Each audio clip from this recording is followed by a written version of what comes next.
جا چھانٹ لے جو تیرے ہیں اور 10 ایسے آدمیوں کو لے جا، حالانکہ ان کے اعمال ایسے نہیں تھے، ان کے بد کرداری اتنی بڑھ چکی تھی، ان کے اعمال اتنے برے ہو چکے تھے، انہوں نے ساری زندگی شرابیں پی، انہوں نے ساری زندگی جوئے کھیلے، انہوں نے ساری زندگی زناکاریاں کی، آج تیری بدولت ان کو معاف کیا جا رہا ہے، جا تو بھی جا اور ان کو 10 ایسے آدمیوں کو جنت کے اندر لے۔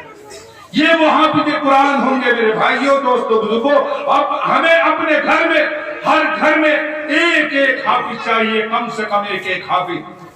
آپ کے گھر میں 4 بیٹے، 5 بیٹے، 6 بیٹے، ایک کو ڈاکٹر بنایا، انجینئر بنایا، لیکن جب مرنے پر کا نمبر آیا ایک کو بھی قرآن نہیں پڑھایا، تمہاری نماز جنازہ پڑھ کر ہاتھ جھاڑ کر 2 مٹھ مٹی دے کر وہاں دور جا کر کے کھڑا ہو جائے گا اور کہے گا کہ اب میرا تیرا کوئی واسطہ نہیں۔ لیکن یہی وہ حافظ قرآن ہے، جب تک تجھے دفن کر کے تیرے پاس کھڑے ہو کر قرآن کی سورہ بقرہ کی پہلی اور آخری رکوع نہ پڑھے گا تب تک یہ گھر کو نہیں آئے۔ اور دوسری چیز یہ ہے کہ ہمیں ہماری زندگیوں سے جو نماز کا تحفہ نکلا جا رہا ہے اس نماز کی پابندی کرو۔ نماز اتنی اہم ترین عبادت ہے کہ اللہ نے 50 وقت کی نماز ہم پر فرض کی تھی، کم کرتے کرتے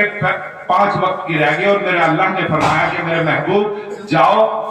تفصیل سے بتانے کا وقت نہیں ہے کتنی قیمتی نمازیں ہمیں دی ہیں،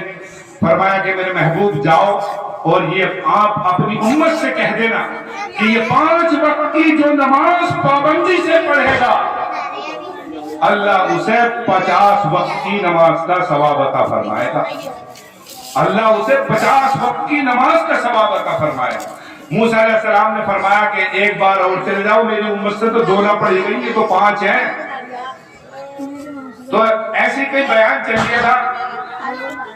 کہ 9 مرتبہ اللہ کے رسول گئے اللہ کے پاس